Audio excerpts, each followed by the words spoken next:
పెట్టుబడుల అవగాహనపై రేవంత్ మరియు గిరిబాబు గారు కండక్ట్ చేసే వెబినార్ కోసం ఈ నెంబర్కి కాల్ చేయండి. సుమన్ టీవీ ప్రేక్షకులకు నమస్కారం. నేను మీ రేవంత్ చలమల. సో ఇవాళంతా న్యూస్లో క్వాంట్ మ్యూచువల్ ఫండ్స్ ఫ్రంట్ రన్నింగ్కి పాల్పడింది అని చెప్పి సెబీ నుంచి ఆర్టికల్స్ వస్తున్నాయి అని చెప్పేసి న్యూస్ వస్తుందని చెప్పేసి మన మనీ కంట్రోల్ వెబ్సైట్లో వాటిల్లో చాలా ఆర్టికల్స్ పబ్లిష్ అవుతున్నాయి. సో బేసిక్గా ఫ్రంట్ రన్నింగ్ అంటే ఏంటి, సో ఫ్రంట్ రన్నింగ్ వల్ల అటు మ్యూచువల్ ఫండ్ ఇండస్ట్రీలో ఏం జరుగుతుంది, అందులో పాల్పడిన వాళ్ళకి ఎటువంటి లాభం చేకూరుతుంది, సో మ్యూచువల్ ఫండ్ కంపెనీలో పెట్టుబడి పెట్టిన వాళ్ళకి ఏమైనా నష్టం జరుగుతుందా. సో బేసిక్గా మ్యూచువల్ ఫండ్ కంపెనీస్లో చాలామంది ఇన్వెస్టర్స్ డబ్బులు పెడుతూ ఉంటారు. సో బేసిక్గా అక్కడ ఉన్నటువంటి ఫండ్ మేనేజర్ ఆ డబ్బుల్ని తీసుకెళ్ళి స్టాక్స్ని కొంటూ ఉంటారు. సో ఆ స్టాక్స్ పెరగటం వల్ల మనకి ఆ మ్యూచువల్ ఫండ్లో ఉన్నటువంటి అంటే ఆ ఫండ్లో ఉన్నటువంటి ఎన్ఏవి వాల్యూ ఇంక్రీజ్ అవటం వల్ల మనకు కూడా గెయిన్స్ అనేవి వస్తూ ఉంటాయి. సో ఈ విషయం అందరికీ బేసిక్గా ఐడియా ఉన్నటువంటి విషయమే. సో బేసిక్గా ఈ ప్రాసెస్ జరిగేటప్పుడు ఒక ఇన్ఫర్మేషన్ని బయటికి లీక్ చేయడాన్ని ఫ్రంట్ రన్నింగ్ ప్రాసెస్ అని అంటారు. సో ఈ ఫ్రంట్ రన్నింగ్ క్వాంట్ మ్యూచువల్ ఫండ్లో కూడా ఈ ఫ్రంట్ రన్నింగ్ జరిగింది అని చెప్పేసి సో బేసిక్గా సెబీ సర్చ్ ఆపరేషన్స్ అటు ముంబై అండ్ హైదరాబాద్లో వాళ్ళు కంటిన్యూస్గా చేస్తూనే ఉన్నారు. అండ్ అలానే వాళ్ళకి సంబంధించిన ఫండ్స్ అన్నిటిని స్క్రూటినీ చేస్తున్నారు. అండ్ కొంతమంది ఆ ఫండ్ హౌసెస్లో ఉన్నటువంటి వాళ్ళు ఆ ఫండ్ మేనేజర్స్ కొంతమంది వాళ్ళు ఏ స్టాక్లో అయితే బయింగ్ చేయబోతున్నారో దానికి సంబంధించిన ఇన్ఫర్మేషన్ని ముందే లీక్ చేశారు అనేది ఎలిగేషన్. సో బేసిక్గా ఫ్రంట్ రన్నింగ్ అంటే ఇదే.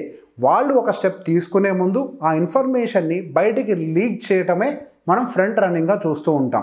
సో ఇట్లా ఇన్ఫర్మేషన్ని బయటికి లీక్ చేయడం వల్ల ఏంటి అడ్వాంటేజ్? ఫర్ ఎగ్జాంపుల్ నేనే ఒక ఫండ్ మేనేజర్గా ఉన్నాను అనుకోండి. సో నేను ఒక ఫండ్లో నాకు హ్యూజ్ అమౌంట్ ఉంటుంది, అంటే ఒక 100 కోట్లు 50 కోట్లు రెడీగా ఉంటాయి. సో ఏదన్నా స్టాక్ని నేను కొనాలి అని అనుకున్నప్పుడు ఆ ఇన్ఫర్మేషన్ని నా రిలేటివ్ ద్వారానో నా ఫ్రెండ్ ద్వారానో బయటికి పంపిస్తాను. వాళ్ళు ఏం చేస్తారు, నేను ఏ స్టాక్లో అయితే కొంటున్నానో సో నాకంటే ముందే వాళ్ళు బయింగ్ అనేది మొదలు పెడతారు. సో బేసిక్గా నేను ఒక 50 కోట్లకు 100 కోట్లకు ఒకేసారి కొంటాను కాబట్టి ఆ స్టాక్ ప్రైస్ అనేది అమాంతం పైకి పెరిగిపోతుంది. అట్లా పైకి పెరిగిన తర్వాత నేను ఇన్ఫర్మేషన్ ఇవ్వడం వల్ల ఎవరెవరైతే ఆల్రెడీ కొనున్నారో అది పైకి వెళ్ళిన తర్వాత మంచి ప్రాఫిట్స్లో ఉంటాయి కాబట్టి వాళ్ళు బుకింగ్ చేయడం అనేది మొదలు పెడతారు. సో బేసిక్గా ఎప్పుడైనా ఒక మ్యూచువల్ ఫండ్ ఇండస్ట్రీ ఒక మ్యూచువల్ ఫండ్ హౌస్ అనేది పెట్టుబడులు పెట్టేటప్పుడు ఏదో 1 కోటి 2 కోట్లతో కొందు, కొన్ని 100 కోట్లతోటి పెట్టుబడులు లేదా ఒక 10 సంఖ్యల కోట్లతోటి పెట్టుబడులు పెడుతూ ఉంటుంది. సో సహజంగానే ఆ ఇన్వెస్ట్మెంట్స్ పెట్టినప్పుడు ప్రైజెస్ పైకి వెళ్తుంటాయి కాబట్టి ఆ లబ్ధిని తీసుకోవటం అంటే ఇన్ఫర్మేషన్ని బయటికి తీసుకొని ఆ ప్రైజెస్ పైకి వెళ్ళినప్పుడు అడ్వాంటేజ్ని తీసుకోవటాన్ని ఫ్రంట్ రన్నింగ్ అని అంటారు. సో అది మనకి సెబీ దృష్టిలో సో అనెథికల్ ప్రాక్టీస్. ఆ సెబీ దృష్టిలోనే కాదు, మనం ఇట్లా మాట్లాడుకునేటప్పుడు మనకే అర్థమవుతుంది. సో ఇది ఎక్కడ న్యాయం, మనమేమో కష్టపడి డబ్బులు తీసుకెళ్ళి అక్కడ పెడుతుంటే వాళ్ళెవరో ముందే ఇన్ఫర్మేషన్ తెలుసుకొని వాళ్ళు అందులో పెట్టుబడులు పెట్టి తద్వారా దానివల్ల అంటే ఒకసారి ఫండ్ హౌస్ పెద్ద అమౌంట్ ఒకసారి పంపించేసినప్పుడు స్టాక్ ప్రైస్ ఆటోమేటిక్గా పెరుగుద్ది కాబట్టి వాళ్ళు అప్పుడు ప్రాఫిట్ని బుక్ చేసుకుంటారు అని అంటే ఇదంతవరకు కరెక్ట్? డెఫినెట్గా ఇది అనెథికల్ ప్రాక్టీసే. సో సెబీ దృష్టిలో ఇది ఒక పెద్ద క్రైమ్. సో బేసిక్గా సెబీ దీని గురించే కంటిన్యూస్గా ఎంక్వైరీ చేస్తుంది. So as of now front running 100%గా పాల్పడ్డారు అని చెప్పేసి వాళ్ళు ఏమీ కంక్లూషన్ ఇవ్వలేదు. సో సర్చ్ అయితే జరుగుతోంది. సో దానికి సంబంధించి క్వాంట్ మ్యూచువల్ ఫండ్ కూడా క్లియర్గా చెప్పింది. సో మేము 2019లో ఎక్కడో 100 కోట్ల నుంచి ఇప్పుడు దాదాపుగా 95 కోట్లుగా ఎదిగాము. సో సెబీకి ఎటువంటి డాక్యుమెంట్స్ అవసరం ఉన్నా ఎటువంటి ఇన్ఫర్మేషన్ కావాలన్నా కానీ మేము చాలా ఫేర్గా అప్పచెప్పడానికి రెడీగా ఉన్నాము. సో ఎటువంటి ఇన్వెస్టిగేషన్కైనా రెడీగా ఉన్నాము అని చెప్పి వాళ్ళు కూడా చాలా కాన్ఫిడెంట్గా చెప్తున్నారు. సో బేసిక్గా ఇప్పుడు ఇన్వెస్టర్స్కి ఏమైనా నష్టమా, ఇన్వెస్టర్స్ ఎటువంటి స్టెప్ తీసుకోవాలి? సో బేసిక్గా యాజ్ ఆఫ్ నౌ అంటే మనకి ఇట్లాంటి యాక్టివిటీస్ 1-2 పీరియాడిక్గా జరుగుతూనే ఉంటాయి. ఇంతకుముందు యాక్సిస్లో విన్నాం. సో బేసిక్గా ఇన్వెస్టర్స్ యొక్క వెల్త్ అనేది ఎటువంటి డ్యామేజ్ జరగదు. సో కాకపోతే ఇక్కడ ఏంటి అని అంటే కొన్ని పైసల్లో సో బేసిక్గా ఒక స్టాక్ ఫర్ ఎగ్జాంపుల్ 100 రూపాయల్లో ఉందనుకోండి. సో మన ఇన్ఫర్మేషన్ ఒక ఫండ్ హౌస్ ఓనర్గా నేను ఇన్ఫర్మేషన్ ముందుగానే బయటికి ఇవ్వటం వల్ల అవతల వాడు 100 రూపాయల దగ్గర కొంటాడు. అక్కడ బయింగ్ ప్రెషర్ కొంత క్రియేట్ అవ్వడం వల్ల అది 100 నుంచి 105 రూపాయలకో వెళ్తుంది. సో యాక్చువల్గా ఒక ఫండ్ హౌస్ మేనేజర్ని 100 రూపాయల దగ్గర కొనాలనుకున్నప్పుడు అది 150కి నేను బయట నుంచి ఆర్టిఫిషియల్గా తీసుకెళ్తాను. అక్కడ ఏం చేస్తాము, హ్యూజ్ మనీని పంపించేస్తాం. సో బేసిక్గా పంపింగ్ చేయడం వల్ల అది 105 రూపాయల నుంచి మనకి అమాంతం 120-130 రూపాయల దాకా కూడా వెళ్ళిపోతుంది అనమాట. అక్కడికి వెళ్ళినప్పుడు వీళ్ళు ప్రాఫిట్ బుక్ చేయడంతో మళ్ళీ అది 120 రూపాయల నుంచి 115 రూపాయలకి రావడం జరుగుతూ ఉంటుంది. సో బేసిక్గా 100 రూపాయల దగ్గర కొనాల్సిన దాన్ని ఒక 2 రూపాయలు 3 రూపాయలు ఎక్స్ట్రా పెట్టి కొంటాడు ఫండ్ హౌస్ మేనేజర్. అండ్ అలానే కొద్దిగా పైకి వెళ్ళిన తర్వాత ఎవరైతే ఫ్రంట్ రన్నింగ్కి పాల్పడ్డారో వాళ్ళు ప్రాఫిట్ బుకింగ్ చేయడం వల్ల అలానే ప్రైజెస్ అనేవి కూడా కిందకు వచ్చేస్తూ ఉంటాయి. సో బేసిక్గా ఈ మిస్ మ్యాచ్ అనేది ఏదైతే డిఫరెన్స్ ఉందో ఆ డిఫరెన్స్ మార్జిన్ని ఇన్వెస్టర్స్ కోల్పోతూ ఉంటారు. సో బేసిక్గా మీరు గమనించినట్లయితే సెబీ ఈ మధ్య ఇట్లాంటి కేసెస్ని చాలా ఎక్కువగా ఇన్వెస్టిగేట్ చేస్తుంది.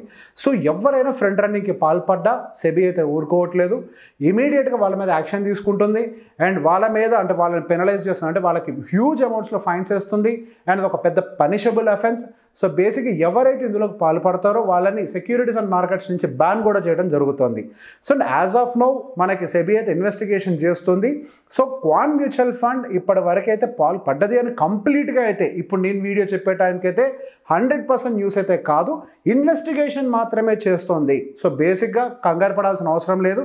ఒకవేళ వాళ్ళు ఫ్రంట్ రన్నింగ్కి పాల్పడ్డారని తెలిసినా దానికి సంబంధించి ఎవరైతే తప్పు చేశారో వాళ్ళ మీద యాక్షన్ తీసుకునే బాధ్యత సెబీది. సో ఇన్వెస్టర్స్ యొక్క డబ్బులకి మాత్రం ఎటువంటి ప్రమాదం లేదు. ఏమన్నా ఉంటుంది అని అంటే ఇందాక నేను చెప్పినట్టు ఆ ₹2 మందం తప్పించి ఫండ్స్ అయితే 100% సేఫ్. మ్యూచువల్ ఫండ్ ఇండస్ట్రీలో ఒక్కసారి ఫండ్ హౌస్కి డబ్బులు వెళ్ళిన తర్వాత ఆ డబ్బులకి దాదాపుగా గ్యారెంటీగా ఉన్నట్టే. సో దాంట్లో ఎటువంటి ప్రమాదం మనకైతే జరగదు. సో ఈ ఫ్రంట్ రన్నింగ్ అనేది అవుట్ ఆఫ్ ద సిస్టమ్ చేస్తారు, కానీ ఇన్ ద సిస్టమ్ జరగదు. అంటే ఫండ్ హౌస్ లోపల జరగదు, ఫండ్ హౌస్ బయట చేస్తారు. ఫండ్ హౌస్ లోపలంతా కూడా సెక్యూర్డ్గానే ఉంటుంది. ఎవరైతే క్వాంట్ మ్యూచువల్ ఫండ్స్లో డబ్బులు పెట్టారో వాళ్ళైతే డబ్బులు ఏమీ కోల్పోరు. దాని గురించి ఎటువంటి కంగారు పడాల్సిన అవసరం అయితే లేదు. ఈ ఫ్రంట్ రన్నింగ్ యాక్టివిటీస్ అనేవి ఎక్కడైనా జరుగుతూనే ఉంటాయి అటువంటి ఫండ్ మేనేజర్ని. సో బేసిక్ ఒక విషయం గుర్తుపెట్టుకోవాలి, ఎటువంటి కంపెనీలో అయినా అంటే మనం అంటుంటాం కదా తులసి వనంలో గంజాయి మొక్కలాగా, అట్లాంటి వాళ్ళు ఒకళ్ళు ఉంటూ ఉంటారు. ఎవరో ఒక మేనేజర్ చేసిన తప్పుకి ఫండ్ హౌస్ మొత్తం కూడా తప్పేమీ అయిపోదు. అటువంటి ఒకళ్ళు ఎవరైనా ఒకవేళ నిరూపించబడితే ఆ ఒక మేనేజర్కో లేకపోతే బయట ఉన్నటువంటి ఆ వ్యక్తులకి డెఫినెట్గా సెబీ కఠిన చర్యలు తీసుకుంటుంది. మన ఫండ్స్ వరకు అయితే సేఫ్గానే ఉంటాయి, కంగారు పడి విత్డ్రా చేయాల్సినటువంటి అవసరం అయితే లేదు, ఎటువంటి ప్యానిక్ సిచ్యువేషన్ క్రియేట్ చేసుకోవాల్సిన అవసరం అయితే లేదు. సో బేసిక్గా ఇట్లాంటి ఫండ్ అంటే మన ఫ్రంట్ రన్నింగ్ యాక్టివిటీస్ ఏ ఉన్నా కానీ మనకు పీరియాడిక్గా వస్తూనే ఉంటాయి. సో బేసిక్గా దాని మీద కొంచెం కఠిన చర్యలు తీసుకుంటూ ఉంటారు. సో ఇన్ఫర్మేషన్ మీకు నచ్చినట్లయితే ఎవరెవరైతే ఈ క్వాంట్ మ్యూచువల్ ఫండ్స్లో ఇన్వెస్ట్ చేశారో వాళ్ళందరికీ షేర్ చేయండి. Thank you. సుమన్ టీవీలో మీ పర్సనల్ అండ్ బిజినెస్ ప్రమోషన్స్ కోసం కింది నెంబర్కి కాంటాక్ట్ చేయండి.